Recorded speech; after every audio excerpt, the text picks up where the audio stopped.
Hello, welcome to Lessons Learned. I'm Sherry, and this is Finish It Friday. It is August the 4th, and here we are again at the end of another week. I did a couple things this week, but it was a crazy week. Just like last week, I had a lot of outside things to do, and I'm sure some of you guys that have gardens are already deep into your harvesting and canning and freezing and all of that stuff. It takes a little time away from the sewing sometimes, because those things are time sensitive, aren't they? Way more so than our projects. That's not exactly what I've been doing, but it is a busy time of year, so sometimes we have to just get our priorities straight and get those things done. I did get another block done on the friendship box or friend box, the sub box that comes every month. There's a new block in each box, and by the end of the year we'll have our 12 blocks for this project right here. And I thought I would just pull out the others and kind of set them all together. There's 7, no good way to arrange them, but you get the idea that the solid color quilt will be different for me. I've not ever done a quilt with just solids only, so it's been kind of fun, and I think I might like to repeat some of these blocks in future projects. So this is the one we had, the 9-patch star for July's box, and that box just got to me on the last day of the month of July, so I got it done that day. And so the other thing, of course, we're into a new month, August now, so I'm doing the Barn Star sampler blocks, and this is block 8. I have to make 2 of these, and the idea is to make exact replicas, but I've been kind of changing my fabric up a little bit because, you know, I just can't do everything by the rules. I have another one ready to go, and they really don't take all that much time to sew up once you get your fabrics picked out. You know, if you went by the fabrics that were suggested on the pattern, of course it'd be super easy, but I'm just using a mix of Felicity fabrics and a handful of solids and some other pieces that I've had to throw in here and there. So it takes me more time to get the arrangement together fabric wise than it does to actually sew the block. So that's what I've gotten done this week. I have messed with scraps a little bit, and I actually went through the project box for the Barn Star and decided to do away with some of the smaller half square triangles that I was hanging on to because my box was getting very cluttery. So to improve my effectiveness here in the sewing room, I decided to clean that out, and I ended up with some small scraps that I cut into 2-inch squares, 2.5-inch squares, things that I know I'm not going to use in future blocks coming up on this project right here. So I got that box all straightened up, among other scrappy things that I've been working through, just kind of trying to keep things under control and not chaotic in here. So it's chaotic as it is, with things neat and in their place. But, you know, if I can keep ahead on my scraps, even better. By the way, my laundry sorter is still working out well. The bigger pieces that I have that I'm not ready to cut down yet, I've been putting them in those 3 categories of light, medium, and dark, and that's working out really good. Okay, so I got lots of submissions for today's episode for this week, so I want to get right into those so that you all can take a look at all of these projects that have been sent in. Everyone's done a wonderful job, has been busy, and we will start here with Diane. She had some orphan blocks, and she decided to put those together. Very good use of things hanging out in the sewing room, right? We tend to not know what to do with those sometimes, so she did a couple little projects here. She says, I found some orphan blocks in my organizing and decided to make some table runners. Or if I get more ambitious, I can use them as wall hangings in our half bath. Yes, you certainly could. Those would hang up nicely on the wall. I love your kite one especially. That's creative. and you've you know, had a nice balance there of orphan blocks that you could put together. And the same thing with your, I don't know what that would be, a 16 patch, but each one goes on the diagonal, and then you've got them turned in a nice little arrangement there. Perfect. Great idea. I've not done anything with any orphan blocks.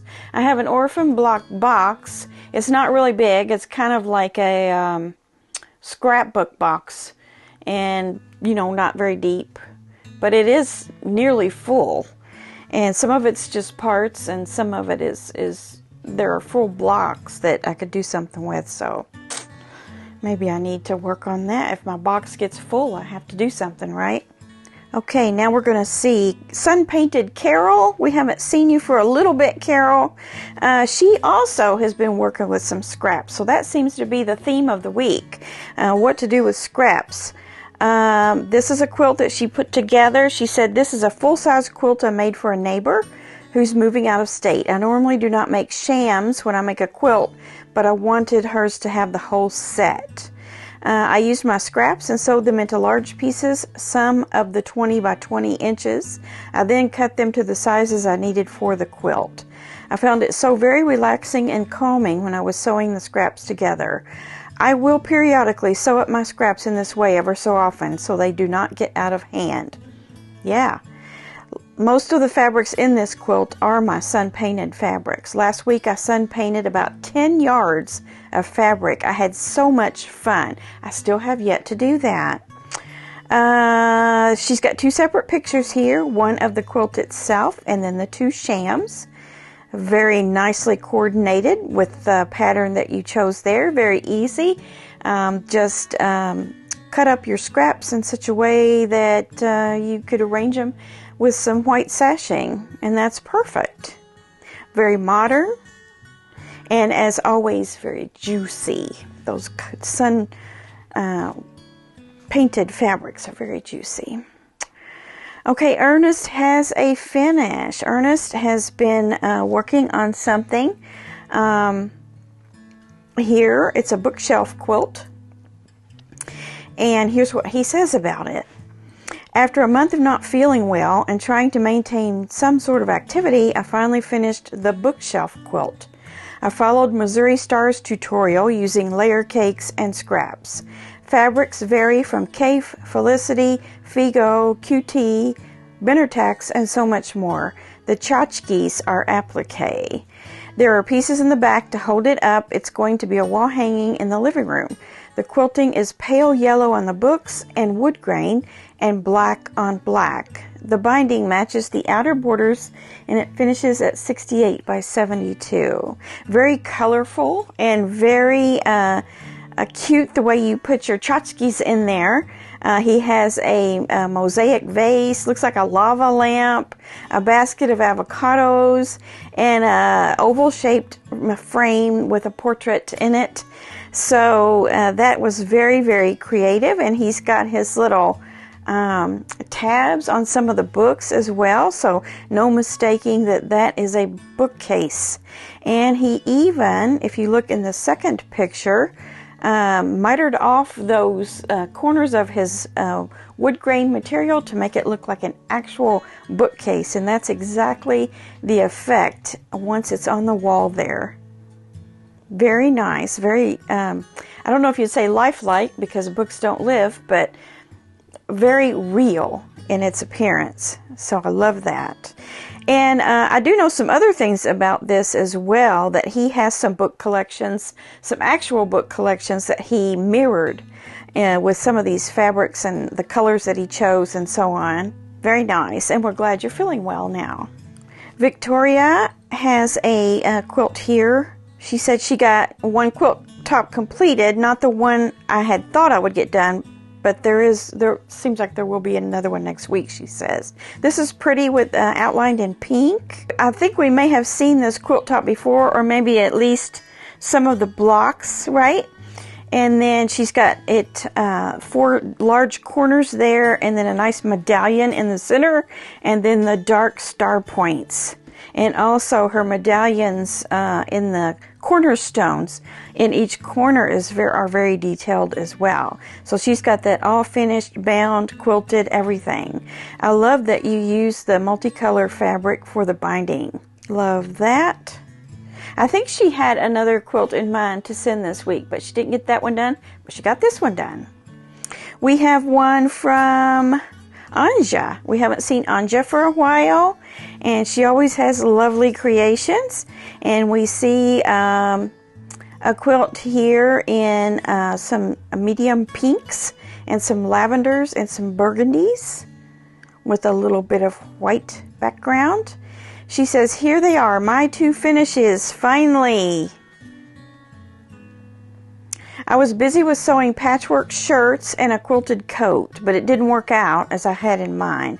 So I went back to making quilts. Well, just keep that in the queue and work on that later when you have a fresh perspective on it. She does say, I will finish them, but I need to do something simple. The first was sewing up my pink scraps. My coworker who loves pink and has 2 daughters gets this one. Now she just saw the pictures and says she likes it. The second one I made for the girlfriend of my second son. It is a wall hanging. And then this other one is a bargello.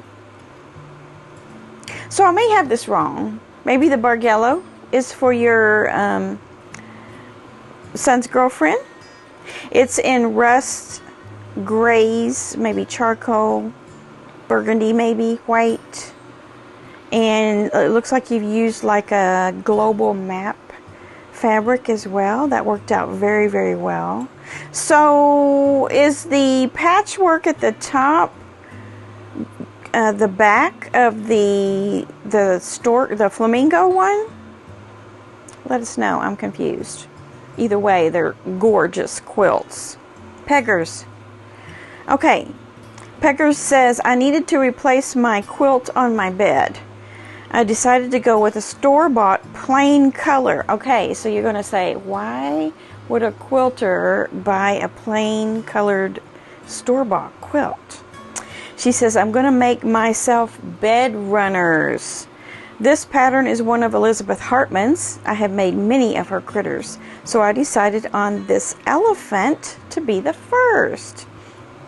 I think that's a great idea.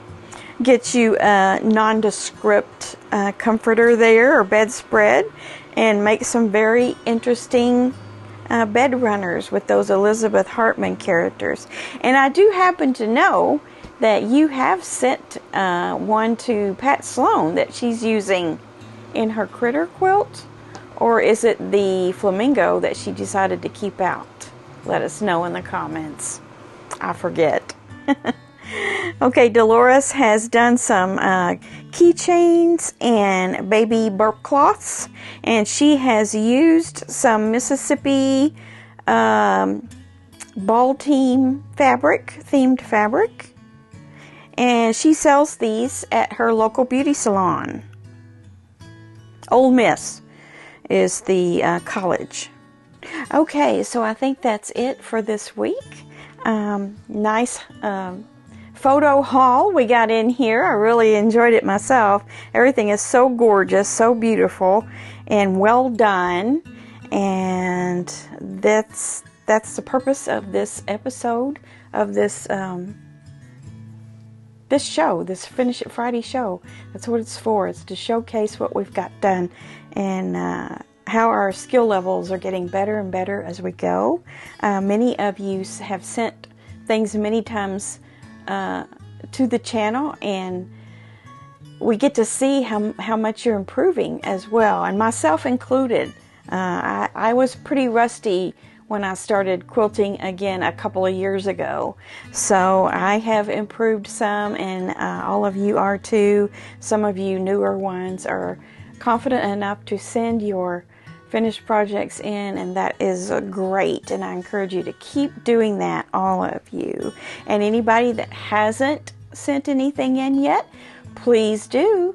Just look in the description box for the guidelines for sending in. I don't take holiday or patriotic or anything like that, but anything else that you have that you've done and you'd like to share, we would love to see it. Yeah, just send a couple good photos and a description of what you've made, and maybe a little history behind it or a little story behind it. Okay, so that's it. I guess we'll just have to get going. I need to get going on my block here, on my second number 8 block for August, and then the many other things that I have going on. I need to dip into those as well as I have time. It's been a little nutty lately. It's been a little nutty lately. All right, we'll see you on Monday for Monday Quilt Chat, where I chat with you about everything quilty in my world and in the rest of the world, if there's any news there. All right, we'll see you soon, and have a great weekend. Bye.